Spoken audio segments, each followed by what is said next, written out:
All right, welcome back to Sheboygan Stories, Unhoused and Unheard. I'm your host, Scott Labonte, and I'm sitting here again with my wife, Kathleen. Today's episode is a little different. It's not just an interview, it's personal. We're going to share the story behind our decision to dissolve Sheboygan Area Pay It Forward, the nonprofit day center we started and poured our hearts into. So, I get the feeling from some of the Facebook comments, the majority of them are super supportive, but I feel like some people think this was just a last-minute rash decision, and it was anything but. Not even close. Sleepless nights, lots of tears shed. I've cried more in the last 6 months since we got notice on Erie Ave than I think I ever have in my entire life. Because I think I knew when we got that notice on Erie Ave that everything that we fought so hard for, that everything that we poured our blood, sweat, and tears into was gone. Right. I think that's why when I pulled that sign down off the building that day. Oh, God, it was devastating. I think that's why I took it so hard. Yeah, it was absolutely devastating. I think I knew at that point, but didn't want to admit that that was the beginning of the end. But we knew from the start how difficult it was to find a space for us to do what we do. You know, Penny was great on Michigan Ave, our first space. Right. She gave us a chance, was super flexible with us on the month-to-month, to see if it would work for all of us or not. And, I mean, we knew on day 3 we needed a bigger space. And it took us 6 months. And that's the thing. I don't think the community realizes that then we were days away from closing our doors because there was nowhere for us to go. Right. Had we not had that meeting with Larry Samet that day. Yep. And he gave us Nathan's contact info. Had that not happened, we never would have progressed to where we were on Erie Ave because Right. there was nowhere for us to go. Because while people are like, oh, I absolutely love what you do, they're like, go do it over there. I don't want you by me. Right. We've run into that a lot. I mean, and this time we've had multiple landlords or people reach out to us, but the spaces are either way too expensive Or too small. or way too small. The majority of them were way too small. Right. The 2 that were big enough needed so much work, and the rent was so high. And then you add the utilities and the cost of everything that we do. We're a small business. That's not even feasible. It's not feasible at all. And, then there was another one that's way more than big enough, but it's outside of our area. And again, costs, when you look at the cost of the utilities on top of the rent for all of that, it's not feasible for us. Right. And it's too far away. Right. We have an amazing community and the money's always come through, but that's a pretty tall ask. I was going to say, but at some point when you're looking at between $3,000 and $4,000 a month or more for rent, and then you add all of the utilities on top of that, it's not doable. I mean, towards the end on Erie Ave, we were paying $3,000 a month the last 5 months with the expanded space. But we also had a donor that part of that rent was for that part of that cost was covered from that donation. Right. That was the only way we were able to expand in there was Correct. That donation allowed us to rent another couple of rooms and expand our operations and continue to do what we've been doing. Correct.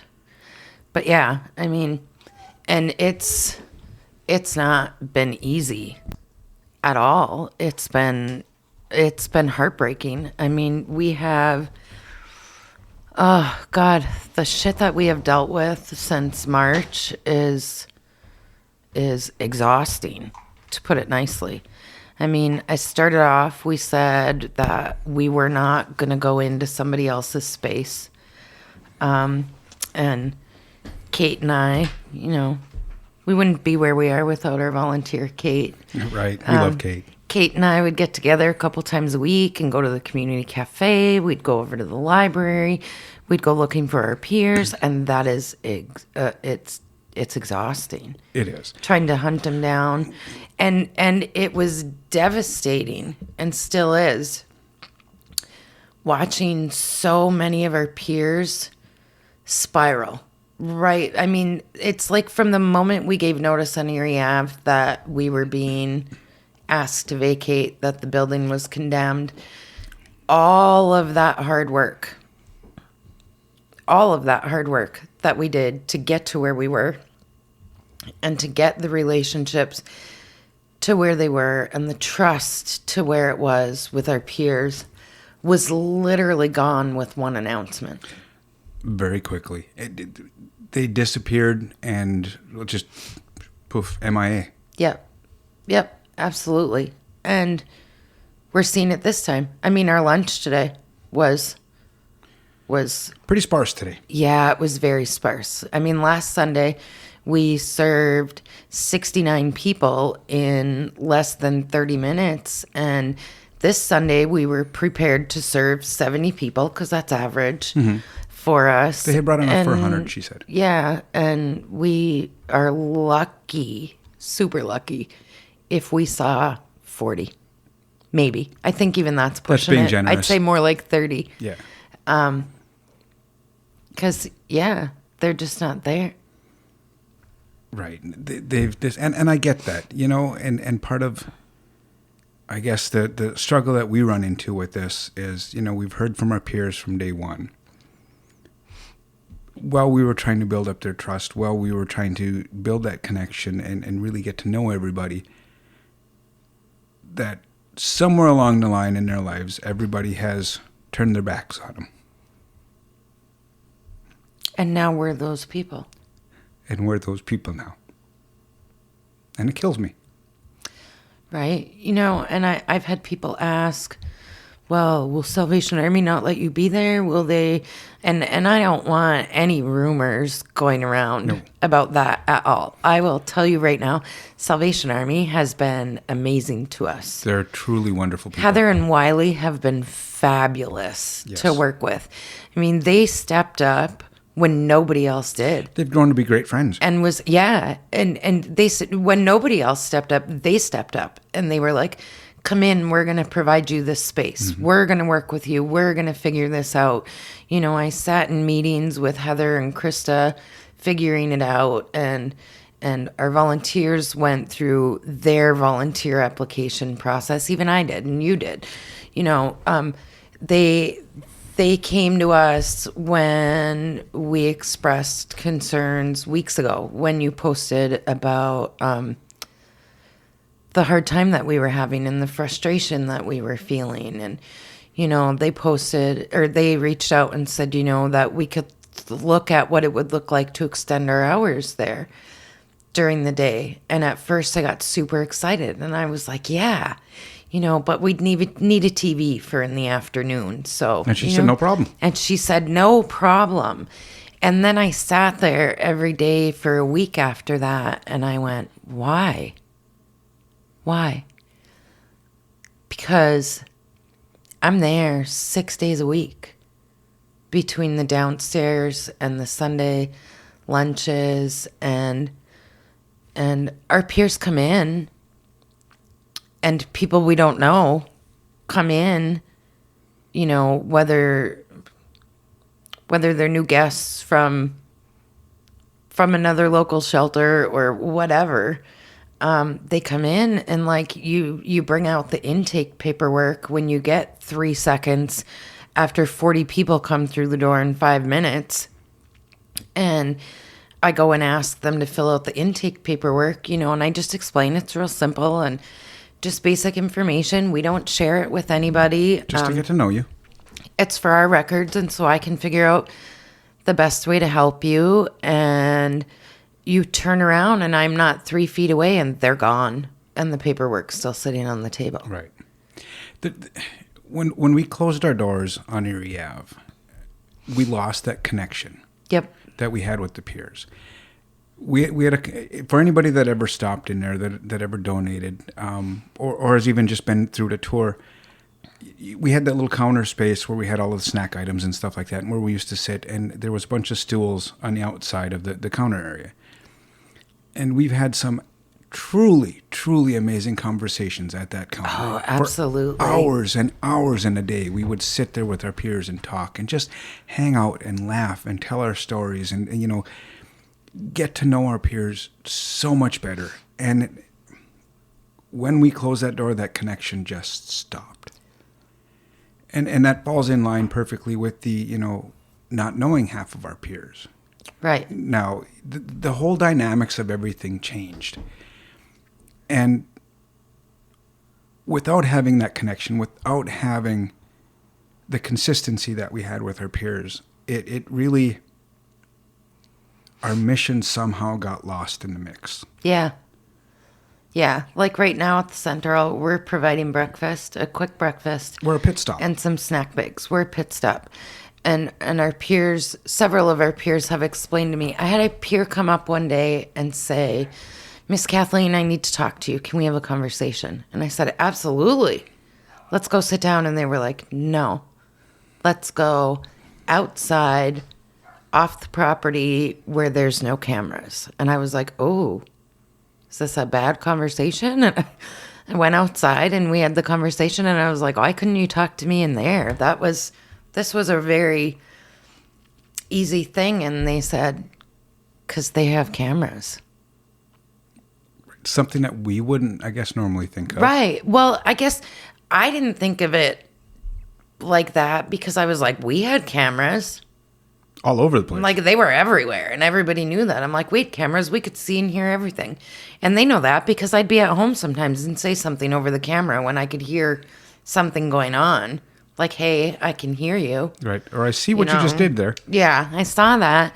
But they said the difference is those were our cameras that they knew only we were looking at. And now the cameras that are there belong to another organization, other people. And while they understand that they need them and they respect that, we lost that safety net for them because of that. Right. They do not feel safe to have those conversations like we had on here. And we assured them too, that...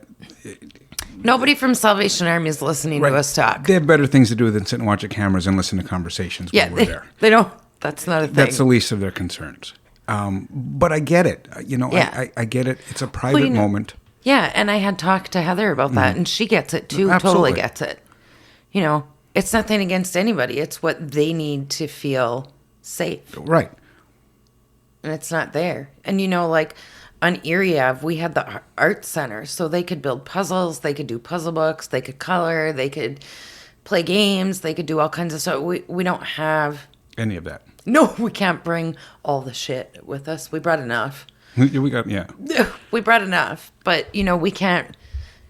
They use that room for other things that they have going on when we're not there. So it's not like it's just ours. Right. Every other Friday we have to pull everything out so they can... well, because there's youth group that meets there.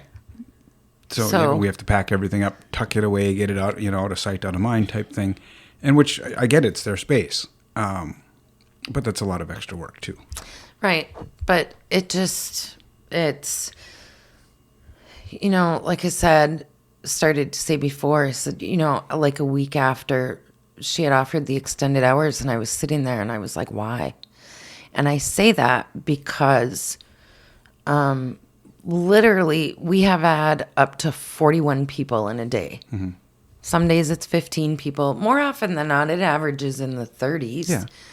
But they will come through that door between 8:30 and 8:40. And by 9:20, it is crickets. There's one or two people left. There's one or two people. That's it. They come in, they eat, they are in and they are out so fast. Like there's not even an opportunity for the conversations because one of us is counting how many people come in and out and answering. Because they suck at signing in. Yeah, very much so. And answering basic questions and reminding 12 times over, please sign in, please sign in. You don't have to put your name. You can put an X there. I don't care. I don't care if you put Mickey Mouse. I'm not tracking the individuals. I'm just tracking the number of people because that's very important for donors and for our own information. But then our other volunteers, because, I mean, it takes at least 3 of us to get through that 45 minutes in the morning because there's one of us up front and the other 2, even though we think we're fully prepared the day before for the next morning with snack bags, we're not. We're running. So you're making sandwiches, filling snack bags. I mean, it's just boom, boom, boom, and then it's gone. And for the next hour and a half, you're sitting there by yourself going, doo-doo-doo. We're preparing snack bags for the next morning, and we're talking, and we're cleaning, and we're like, where the hell are they? And you know, too, with that, and I don't mean any disrespect to anybody that walked through our doors, but there were 1 or 2 that would come up and actually say good morning or, you know, how are you? The slightest interactions. Everybody else was, you know, again, not to be rude, but what can I get? I'm going to grab what I can get, what I need to, you know, for whatever, fill my pockets and leave. I had a few peers who have been with us for quite a while. The day I made the announcement, I mean, I was a mess. I was sobbing. Oh, absolutely. I was sobbing. I had a few who were very emotional, but it struck me how many had no response, and it's not even. It shows to me how far into that survival mode that they are. And that how they much disconnect there is. Yeah, so much disconnect that they don't even have a reaction to it. Right. And then I had the few, because, you know, there's always a few that fired off with the, oh, what are you giving us this time? When's the free stuff coming out? Right. Talk about a slap in the face. Yeah. And I mean, you have some in each category every time, no matter what. It's human nature. And you get that in any walk of life. Right. You know, we're not trying to single anybody out. We're not trying to point fingers by any means. And I get it. The survival mode kicks in, and that's exactly where they are, you know. But seriously? But we're not in a place to even attempt to rebuild those things. Right. Because we don't have the space to do it. I mean, we have run into, like I said, with the spaces, one thing after another. You know, it's just, this space isn't there. Either they need $400,000 to buy it and $50,000 or $100,000 worth of work. It's just not feasible for us to do that. You know, it's also a slap in the face when you see posts put out by City of Sheboygan City Hall. And let me tell you, burned my ass to see posts out there on Facebook talking about where the unhoused can get housing and whatever resources, and we're not even on there. I mean, we were on the link if you took the time to click on the link, but there was 6 main providers out there, and we weren't even on there. And I'm like, what the fuck are we? What? We've been killing ourselves. And those of you that had commented, you know, what about pay it forwards? Thank you. Yes, thank you very much. We do appreciate that. That was actually the turning point for me. We had been talking about it for for a while. I had been talking about it since Erie Ave. I wasn't ready to give it up yet. I was still holding on. And we held out as long as we could in hopes of the Catholic Charity Building coming through. When that fell through was a really, it hit hard. It you know, we had everything set on that. And when that fell through, it really, the bottom fell out, and I was struggling at that point. I'll never forget the day you said that we put all of our eggs in one basket. You're like, what do we do? We put all of our eggs in one basket. What are we going to do? I'm like, we've been looking at all these other places, and there was only one basket. Right. There was only one basket. Right. And I realized that. And then I made a last-ditch effort the other day. I reached out to another building, in fact, where the LTC was leaving, right there on Niagara Ave. And I reached out because a few people had said, hey, you know, the LTC is pulling all of this stuff out. They're going back to campus or whatever they're doing with it. So I had emailed, I put the post out, hey, I need contact info for whoever owns this building. And man, you guys came through. You know, I had a message within seconds going, hey, this is the guy who owns it. Here's his phone number. Here's his email address. I reached out to him instantly. And, you know, I was told, well, he doesn't respond well, you know, be persistent. Within minutes, I had a response, least until fall of 26. That, I think, was the complete turning point for me. You know, I was grasping at straws. I was digging to see there had to be something else out there. There had to be somewhere for us to go. And when that one fell through too, I think then I realized it was time to go. Well, and I think that people think that, I'm trying to figure out how to word this. Okay, I'll do it this way. I was going to say it's real and raw, however. If Erie Ave was still open, if that was never condemned, we would be buzzing along with our daily life at the center. Happy as can be. Happy as can be, and everything would be amazing. We would have been growing and we doing would have, very well. Yeah. We would have had a laundry room by now. We would have still been going. I need to make that very clear. Yes. But for people who aren't in this all of the time, and we've done it, I mean, we were at the point when we opened our center, when we finally looked for a space. I told you then, either we have to find a space that I can do this from on a regular basis and stop chasing them around, or I am done.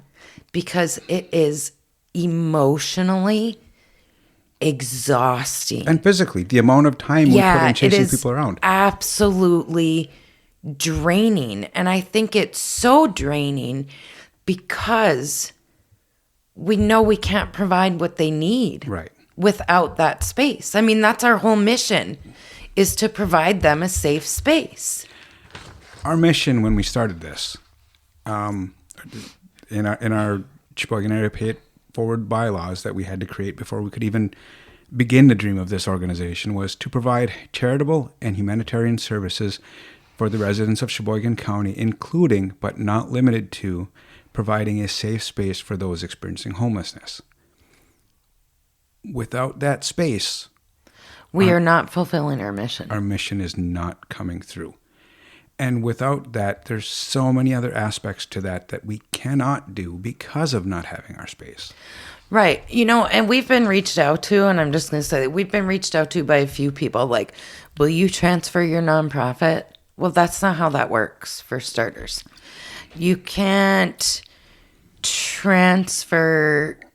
If you're not doing what we're doing, and if you haven't been around working it with us, no, I'm not transferring the name of all the hard work that we have done to you to do something different.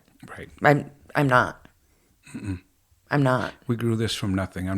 I couldn't sit back to watch somebody else either run it into the ground or change it to something that's right. not even. And similar missions is not the same mission. So let's be real. The federal government is like super finicky about that. And if somebody took it over and wasn't doing what was stated on the paperwork or whatever, I'm pretty sure everything that can come back to bite us in the ass. Right. And I'm not doing it. No, had it been somebody that volunteered with us and had been with us for a long time and wanted to continue what we had been doing, I would have gladly stepped down from executive director and said, here, you're the new executive director. It is your baby now. Yeah. Only with the stipulation that you continue to do exactly what we were doing. Right. You know, and if Catholic Charities had come through, none of this. No, it wouldn't be an issue. Or another space that was feasible in the area where we need to be. Right. This wouldn't be an issue. We'd be doing it.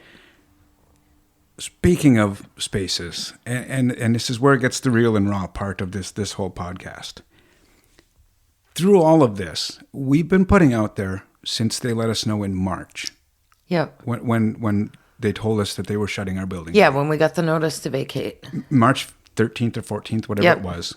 told us we had to be out by April 15th. So that day, we put posts out on Facebook, and we reached out. We're not from here. We don't know a whole lot of people. We don't have the connections that probably most of you have. So our circle is limited. But we put feelers out there. We put posts out there. And there's, in the original Facebook group, the Pay It Forward group. There's almost 7,000 members. Right. Somebody out there, I would have thought would have had connections.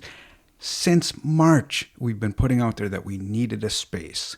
And I honestly get that it's hard given the parameters of where we need to be. I understand that. But nowhere in this 6 months has anybody, and not to sound rude, not to sound heartless, not a church, not anybody who has mission halls, rectory buildings, whatever you may want to call it, has stepped up and said, hey, we have a space for you. Well, how about the city with all these buildings that are uninhabitable, supposedly, whatever? Why not say, hey, if we give you this for $1, this is what it needs? We would have crowdfunded. We would have did whatever we had to do to bring that space up. All right, sorry about that. We had a little blip in the batteries died. Continuing on the space, we would have gladly did what we had to do the renovations, do whatever we had if we had that space available, and nothing in 6 months. Right. And like I said, we've been through this before. It took us, we started looking for a space originally in October of 2022. Finally found a space in February, late January, February of 2023. Yep. And then we opened on March 8th, and literally by March 12th, we were looking for a bigger space because we were like, damn, we need a bigger boat. So, and that took us, it was early September. Like our doors, we were literally, it had to be late August because we were only a few days away from having to close the doors. It's such a process. It is. And I know, please don't get me wrong, the churches, the organizations that we worked with, we cannot thank you enough for the help that you've given us in other ways, right. The donations, the absolutely supporting us. Please don't take that the wrong way. It's just frustrating. The amount of brick walls we've faced, the barriers that we run into when we're trying to do this. And we know it's a much needed cause in this city. And we know that. And we know it mattered. We know it made a difference. Right. But even this summer, since closing on Erie Ave, I very rarely ever had to go shopping for anything for the center. Right. We would put out wish lists and it would be there. I mean, we'd be flooded with stuff. Sometimes going, okay, wait on this. We don't need this anymore. Right. I mean, I remember we don't post for milk because I put out a post one day, urgent, we needed milk. I didn't realize how low we were because I would normally go to the food bank to get it. And we literally received 40 plus gallons of milk in less than 2 hours. Thank you, by the way. So yes, we used it all, but I don't post for stuff like that. But even like the wish list Wednesdays that I put out now, and we keep a limited amount of stuff there because of space. Mm-hmm. So sometimes it's twice a week or whatever that I'm bringing stuff into the center with me.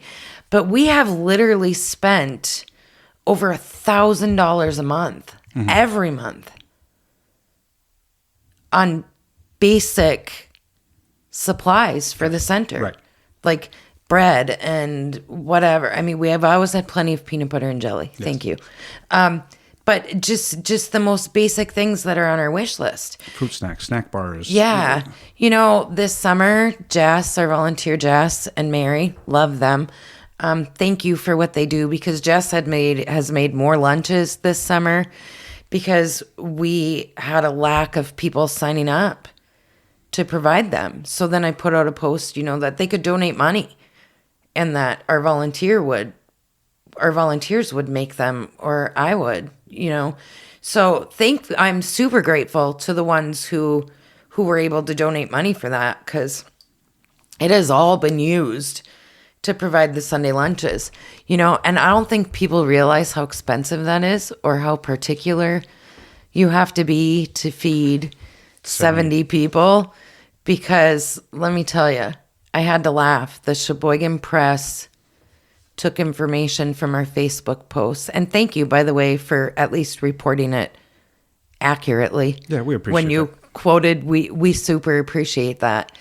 But I noticed when the article started, it says days after we did a brat fry fundraiser. Yeah, I caught that too. We notified that we were closing our doors. Well, let me tell you, that Friday, that brat fry, it is the one and only brat fry I will ever do in my life. It was a 10-hour day for us. Good community support. There was a decent turnout. And Mike, thank you for everything you've done. Yes, it was a decent turnout. And Pam and Mary and Apple ran the bakery table. Kristen and Lori were there helping in the brat hut, selling and whatever. And we had the other couple show up, and he grilled for 2 hours, and she was in the brat hut. And the ones who signed up for bakery showed up and dropped off. We had our bakery table did the best. That was huge. But there were several others that signed up to help and never even showed up. At the end of the day, it was Scott and myself And Mike and Lexi and one of our peers. Yep. To do all Cleaning. of the cleanup. And we did all of that. And I came home and my accountant brain went to work, because yes, I have an accounting degree. I have a business degree. And I went to work figuring out what we had spent for like the chips and the soda and the bottled water and whatnot. Condiments prior to everything else. Yeah, and the condiments, and then what we had to pay to Miesfeld's that day for all of the food that we cooked, and the buns and the charcoal and whatever. And let me tell you, folks, we netted $609. Yeah. And it paid for lunch. It paid for lunch on that following Sunday. And we went through like 40 pounds of burger and I believe 72 pounds of brats. Yeah. I don't know if that's good, bad, or otherwise. I've never done this I don't know. before. I've never done one. Am I willing to sign up to do another one? No, I don't hell think no. so. That was a lot of work and granted, yes, that was $600 more than we had. Yep. And I appreciate that. And like Kathleen had said, the community support, the people that were there, I had some amazing conversations. We thank you for your support. We appreciate everything that everybody's done for us. But with the lack of available space, the lack of any kind of support or help from the city, and the emotional and physical toll it's taken on us over the years, it's just... I don't think people from our community realize, with being open every day all winter long, this was the first summer that we were going to be open 7 days a week. Yes. But I don't think people realize that when Thanksgiving or Christmas rolls around, we gave that to our peers. I spent that day from open to close at the center, Christmas and Thanksgiving. While I was home alone with our little girl. Yeah. And, and if our adult kids were able to come, we had Christmas at 9:00 at night or 2 days later, right, or whatever it took to make that happen. I don't think anybody knows, unless they're our closest friends who have been wondering where the fuck we've been for 3 years. Right. We don't have the freedom to do anything. Well, we didn't technically prior to, because of Madeline at home. She's, very medically complex, this and that, and very, I don't want to say prisoners of our own home, but essentially we're prisoners of our own home because we can't take her anywhere, this and that. So we didn't have a life to begin with. And then you add this on top of this, on top of everything, the multiple trips to Children's every month. But even our time together, because, we've been together. We just had our 18th anniversary in August. I know, right? She put up with me for 18 years. We've been together almost 20 years. you know, some people may be fine with that at that point in the game, but I still like my husband. I really like him. I enjoy spending time together. Like, we used to sit at the table and play Scrabble and just, or go on the bike when we had respite, and Camping. We don't have any of that. Can you believe that after all this time, all of the weird adventures that I've taken her on, dragging her into this pay it forward stuff, you know, because I did something that I may need her help with, she still likes me. That's pretty impressive. I do. He irritates me, but I still like him. Yeah. But I don't think people realize all of the other aspects. And the other thing that people do not realize, The behind the scenes stuff, is, like, I was up front and center. I averaged 65 hours a week during the winter. And I was pretty close to that by the time working my full time. Between teaching and the center. Right. Yeah. I'd leave school to come directly to the center and stay there. By the time I got done cleaning at night, it was 8:00 at night or so. Right, but then people don't realize that there's a full-time office job behind that in order to make that happen. Right, and we still have to answer to the government. Still, Yeah. we are listed through the state of Wisconsin plus the IRS as being a 501c3. Yes. There's paperwork and stuff that has to go to that too, and on a very specific timeline. Right. So people don't realize that. Like, even our peers don't. And I'm like, are you kidding me? You don't. I wish if it was literally just sitting up front, hanging out and having conversations. But that's not it. We'd have the world by the ass if we could do that. Yeah, That'd be the greatest job ever. That's not it. There's so much more to it, you know, and I see all of these people who see our posts on Facebook. And I've tried to be very transparent. And when I put out that post, speaking of transparency, and I apologize for kind of being all over the place on this one, because it's just, there's so much of it. Trying to stay focused on any one thing is kind of difficult because there's, you know, so many different parts to this whole thing that got us to this point right here now. In fact, to the point that I forgot what I was talking about. So I'll go back to what I was going to say.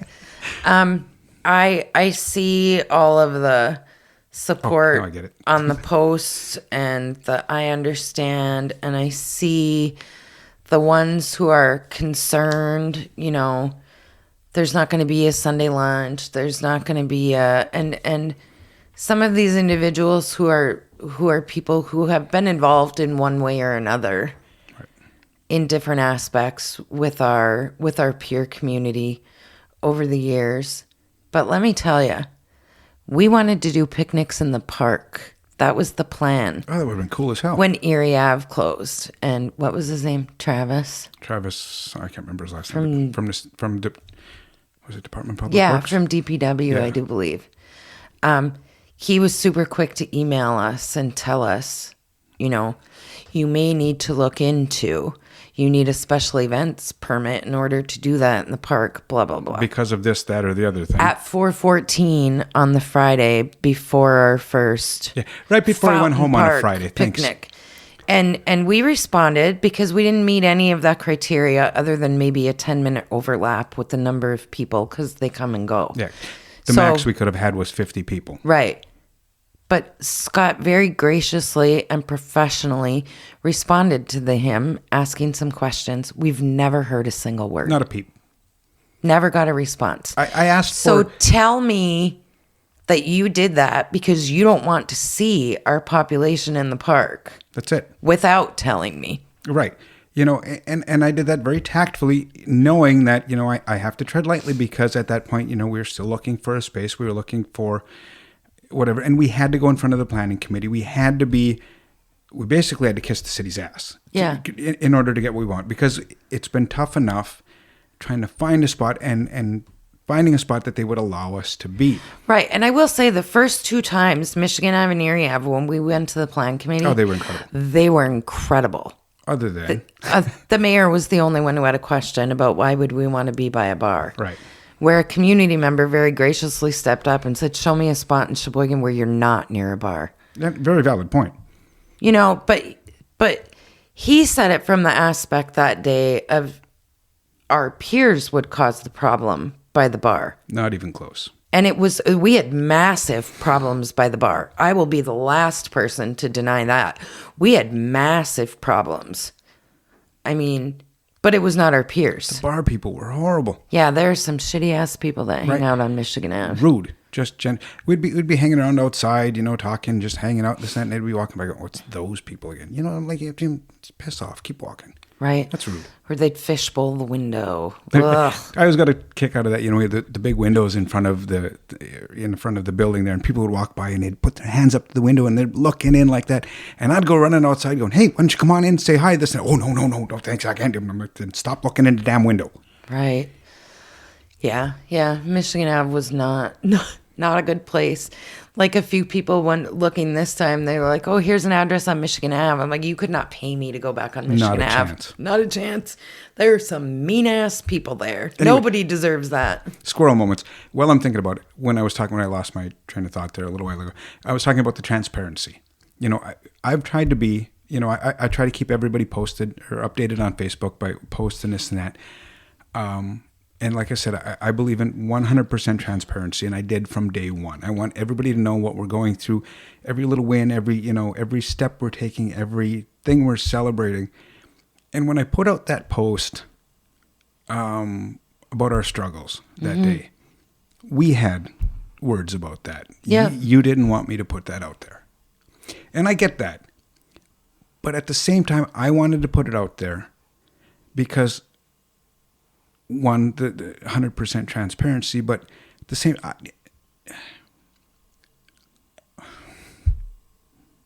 Sorry. God, I hate this.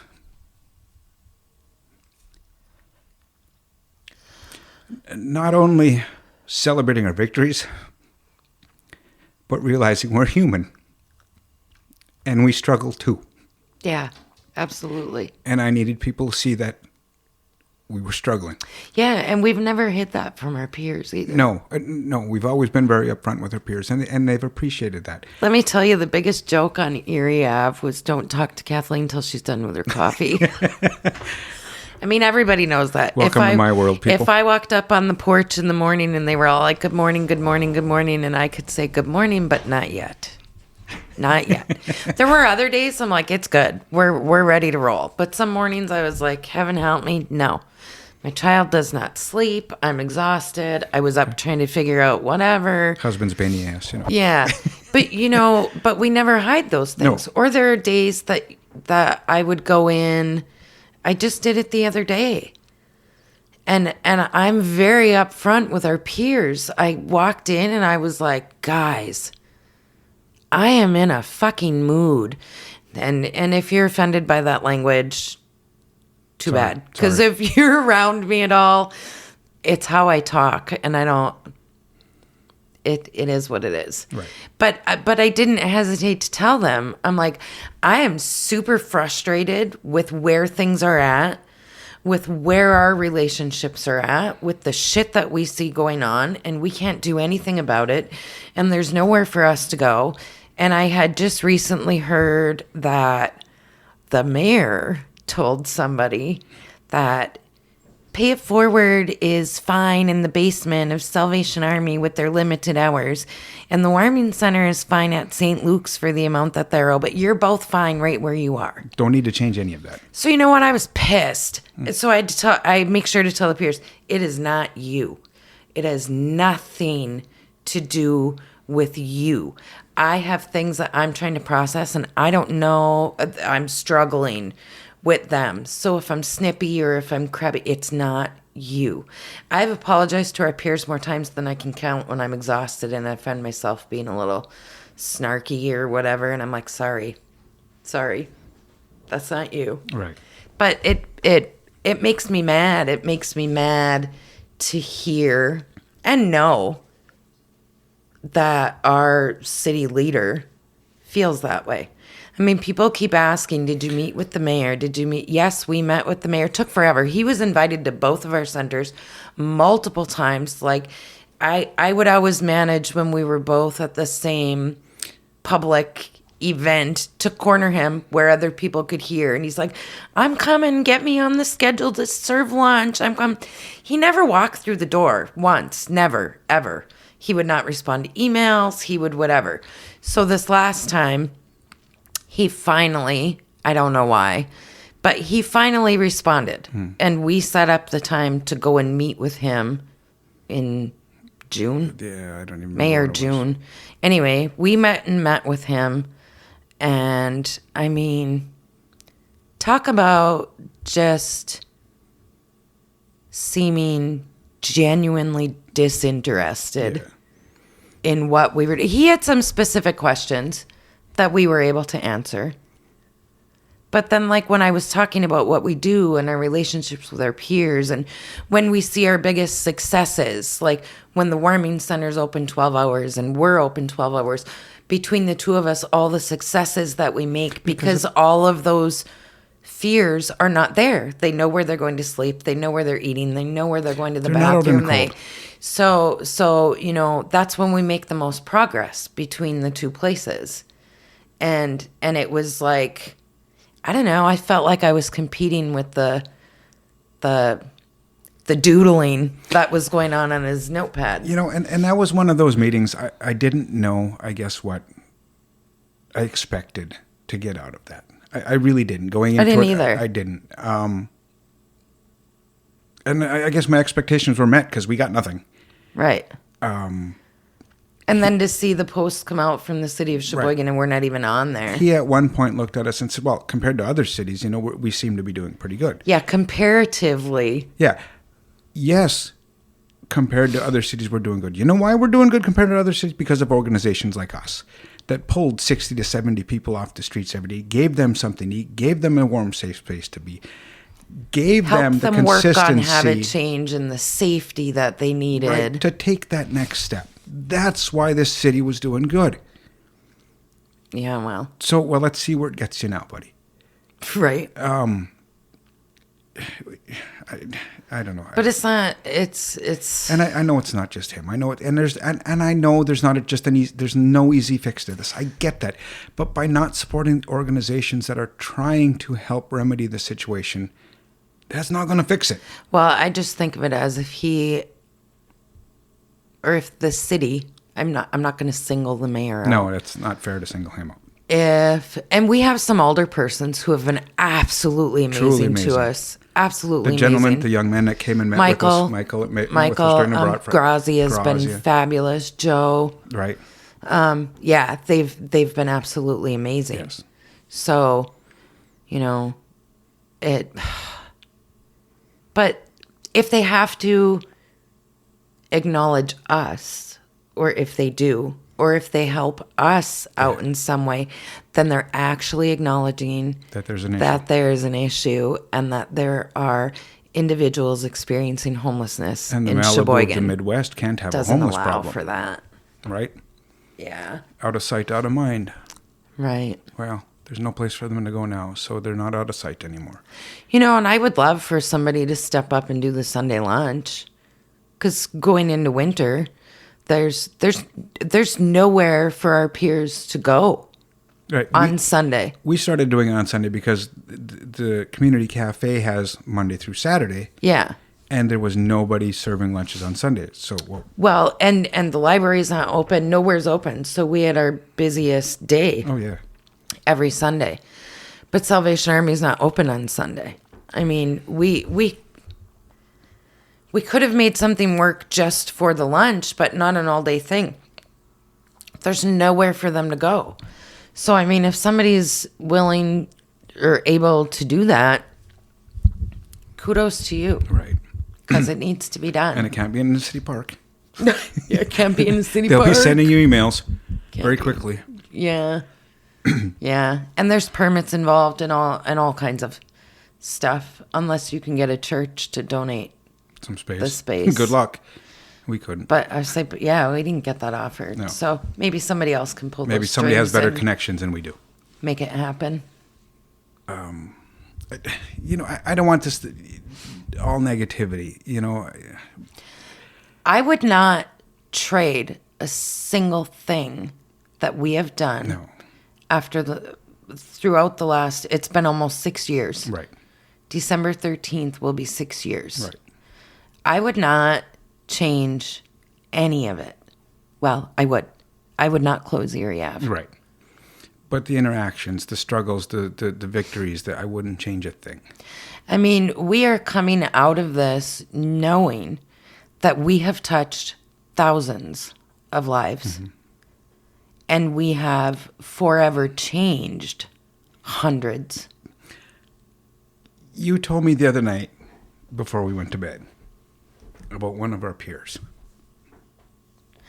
Yeah. Could you share that one? One of our peers, I'm gonna cry. Right. Came in the center the other day. After he heard about this closing. Yeah. And he's working and he's housed, and we met him, of course, when he was not. He was at the warming center and sleeping on a bench. Yeah, sleeping outside, struggling to find a job.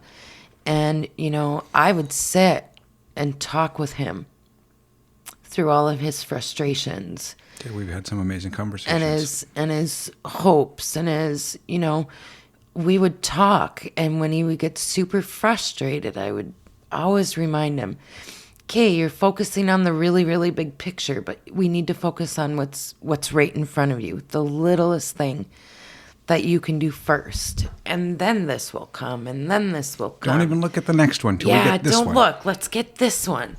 And, and he got the job. But he was still sleeping outside. And he said the other night he went by his window. I think he went to shut his window, but he went by his window and it started to rain outside. And he shut that window and he stood there watching it rain, counting his blessings. Yep. And he wanted me to know,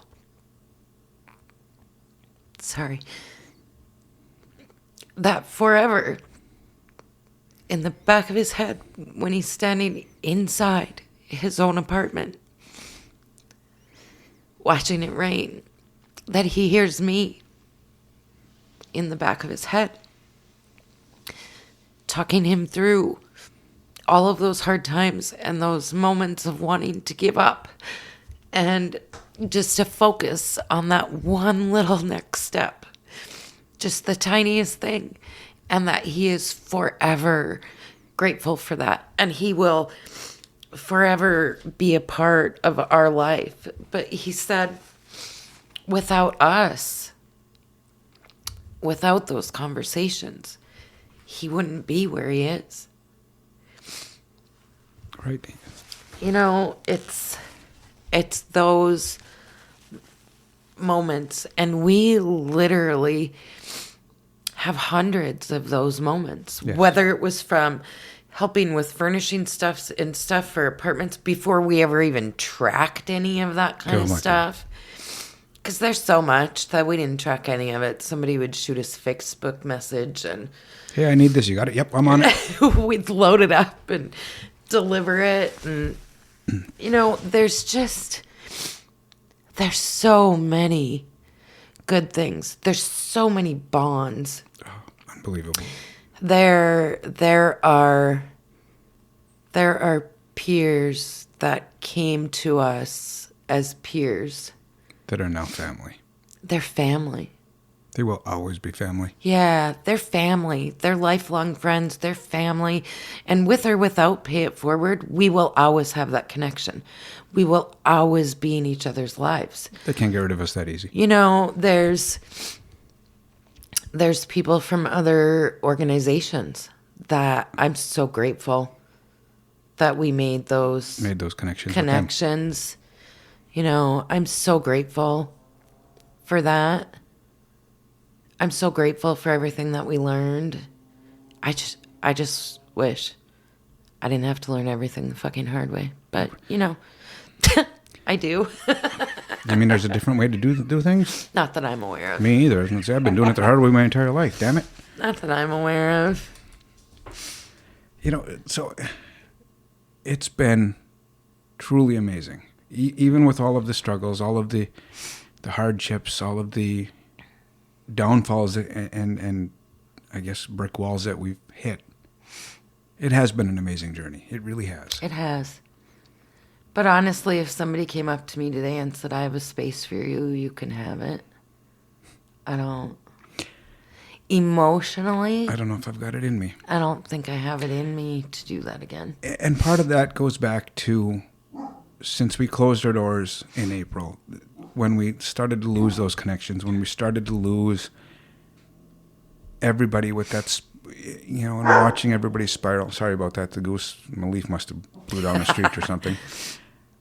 And watching our peers spiral. And even if we had a spot at this point, it'd be like starting from day one. Yeah, it's ground zero. And quite honestly, as much as I've told everybody from day one, this is a labor of love. As much as I truly loved what we did, I don't think I've got that in me to start from day one again. No. I don't. And this far into it, I mean, we have a handful of volunteers who are absolutely amazing. Oh, that have been with us. Yeah, we have a handful. I'm sorry, but anybody who runs a place like this understands you need a fuck of a lot more than a handful. Oh, you do. You need a lot more than a handful. I mean, I'm going to be 54 years old in a few weeks. Damn, you're old. Yeah. He's older than me. Don't let him fool you. Only by a couple months. But, I mean, and with Madeline and her needs and, We don't have it. No. I can't go back to that. No. I have this dream that maybe I lose enough weight or something and I color my hair and nobody will know who I am again. Good luck. And that goes back to the forever running joke that we had, when we first moved to a city that nobody knows who you are, because all my life, for a good portion of my life in the UP, I was in miscellaneous bands and teaching up there. And so everybody knew who I was, and I couldn't walk into Walmart without a dozen people stopping to talk. And yeah, well, don't let him fool you. He does that in Sheboygan now, too. I do, too. And so we laughed that, move to a place where nobody knows us and we can't even walk through Walmart without people knowing who we are now. But for a good reason, and I appreciate that. I appreciate, if you want to say, stop and say hi. I love to talk. I don't know. I don't even know anymore. I just, if people take one thing away from all of this, through everything that maybe you've learned just by watching us or listening to us or whatever, well, two things. First of all, the people that keep posting on our page that you get what you vote for, but I didn't vote for the mayor. I did not. I was always politically correct, and we don't discuss politics in our center. I don't discuss politics. No. But I will say, stop posting that. I didn't vote for him. Second of all, the most important thing to take away from it, be kind. Right. Just be kind. If you're walking along and somebody's doing something, you see one of our peers sitting by the library and they've got their wagon and stuff. Don't be judgy. Either smile and be nice or shut your mouth and keep walking. One or the other. Right. Be nice. Or heaven forbid, ask, hey, do you need anything? Want to have a cup of coffee with me? Right. Sit down and talk. Nobody bites, I promise. You won't regret the conversation, I promise you that. No, I sure won't. You absolutely won't. We're super grateful for every person who has come into our lives, whether they're donors or politicians or church people or anybody. Whatever you may be. Peers. Right. Whatever. I've enjoyed our conversations. I've always believed that people come into your life for one of two reasons. One, either you're going to do something to change their life. Yeah. Or two, they're going to do something they're going to change yours. And everybody I've encountered has been for one of those two reasons. Absolutely. And a lot of our peers have definitely changed ours. A lot of the people that we've met through doing this have changed ours. Absolutely. And we appreciate every one of you. You know, the support, carrying this mission, little peace in your heart. I don't know. It's just tough. And when I put that final post out the other day, sorry, I have to tell you, pushing that post button sucked hard. That was, aside from writing that post, which was probably one of the hardest things I've ever had to do in my life, pushing that post button was hard. It felt like we were closing a huge chapter of our lives. We are. And it hurt a lot. And it does. It does. It definitely does. I sat there with that post. I had it all written up, all ready to go. I couldn't bring myself to push that button. No. You know, I don't think people understand how you can be so ready to be done, But not. but it's so hard Right. to walk away. It is. You know, I always tell our peers, choose your hard. Everything's hard. Choose your hard. Right.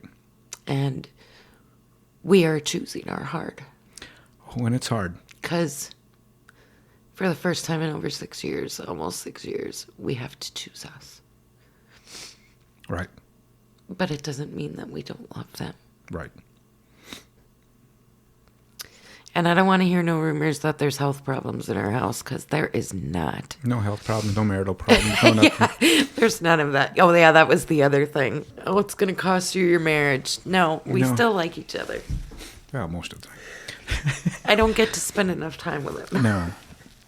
It's all just speculation. We're healthy. We're kind of an emotional mess right now, but other than that, We're all over the place with emotions lately. It's tough. Since all of this...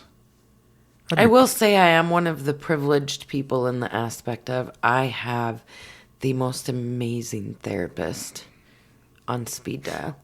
I have a guitar. That And works I for me. need her. She's earning her money right now. Yeah. No, I pick up my guitar when I get a chance. That's my therapist. But through all of this, I guess, regardless, you know, like Kathleen said, be kind. And pay it forward. Right? You know, don't forget what this is all about. The Facebook page, the original page that we started back in December of 2020, is going to continue. Yeah, I don't know if you'll see me on it for a little while, No, though. I need an exorcism from my phone. Yeah, she'll be MIA for a little while, but I'm going to keep that group going, because that was started. And it's still serving the same purpose It is that serving it the same started. purpose. That was before all of the brick and mortar places that we were at. All of that was the whole premise of everything. That's what started this, and I believe that needs to stay going, because you know there is still the need for that, and I still want people to connect and help others out, and I want people to pay it forward. That, you know, remember, that's what this is all about. It's also going to be. I am not shutting down the podcast. I want to keep that going. I believe that there are still voices that need to be heard. There are things that need to be said and people that need to be talked to. And we need to try to relieve that stigma and try to educate as much as possible the struggles that our peers go through on a daily basis. And not being business owners anymore. Well, technically, I guess we're not business owners. I don't know what you call it, nonprofit, but I don't know what you call it, but you don't have to watch what you say. right. Well, I didn't either. Well, did. you do to a point. I got reprimanded so many times because of some of the shit that I wanted to put out there. And she's like, you can't put that out. And I'm like, oh, I know. So I go back and I delete it all. Going, damn it, I'll come back a little bit nicer. And it's funny because I've never been like that either. Right. I've always just been, I just say it. Say it like it is. Like anybody who knows me, either you love me or you think I'm the rudest person on earth but I always tell people there's a difference between rudeness and honesty. And just because you don't like my honesty does not make me rude. And it's funny because I always tell people, that there's a difference between nice and kind. Yes, there is. I am always a kind person. Yeah. I am not always a nice person. Right. And I don't claim to be. Well, because sometimes you just need to hear it like it is. Right. So, kind of going back, the podcast is still going to keep going. It's available on pretty much any major streaming platform. It's on Apple. It's on Spotify. It's on YouTube. You name it, it's out there. So that's going to continue, and I'll keep posting that on there too when new episodes come out. They come out every 2 weeks on Sunday. In fact, so when we're done with this, I'll go and get it ready and I'll post it. And I just want people to continue to help each other. That's why this started. Right. And we still need to look out for our neighbors. We need to look out for each other because, in case you haven't noticed, if you've been paying attention to the news, man, it's not getting better. It's going getting to worse. hell in a handbasket quickly. Holy hell! The violence, the police interactions that we've had in the last 2 weeks between Meyer and Avis and this, unbelievable. We need to look out for each other. We need to, stick up and make sure your neighbors are okay. Yeah. Say hi to your neighbors. Peek over the fence. Make sure they're okay. I wanna leave everybody with a final thought from me. When I was doing my health and life coach certification, and I was also in therapy at that time, in trauma therapy, because we had almost lost Madeline. That was a tough one. Yeah, that was a very tough one. But my therapist asked me, do you come from a place of fear or do you come from a place of love? And I told her, absolutely from a place of love. Like, why would you think otherwise?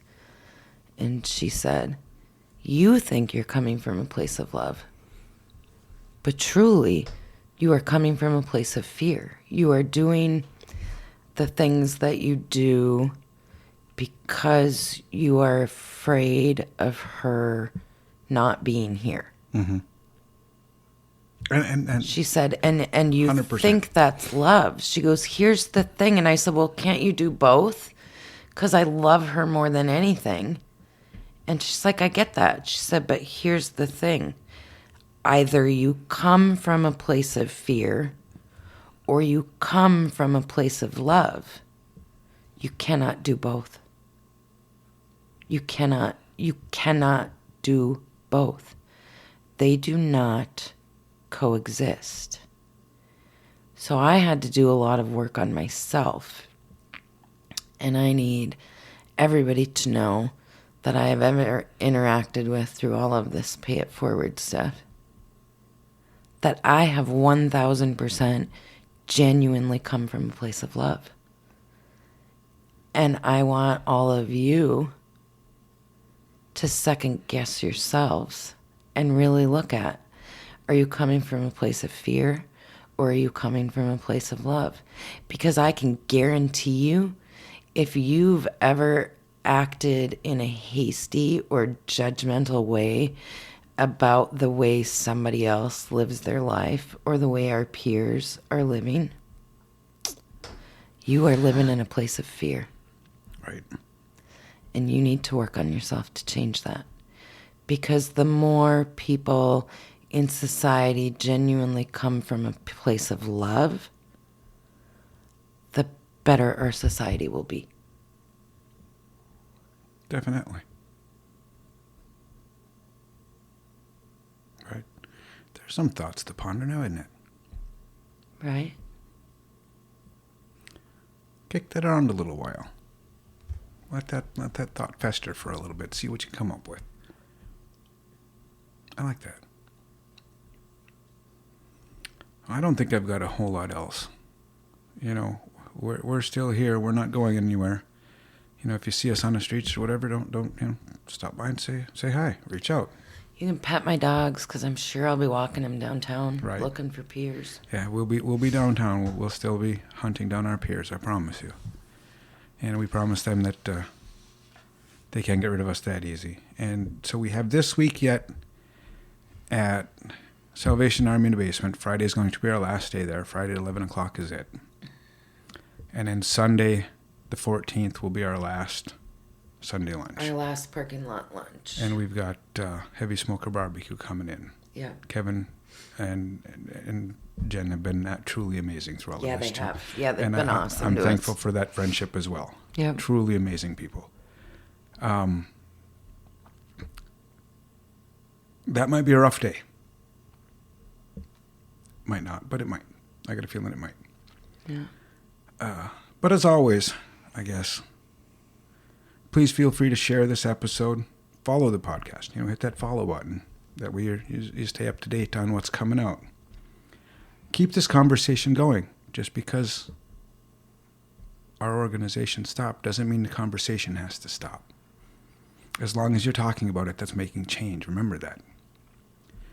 Together we can create a ripple effect of kindness and change. Thanks for listening to Sheboygan Stories, Unhoused and Unheard. And remember, keep your heart open and pay it forward.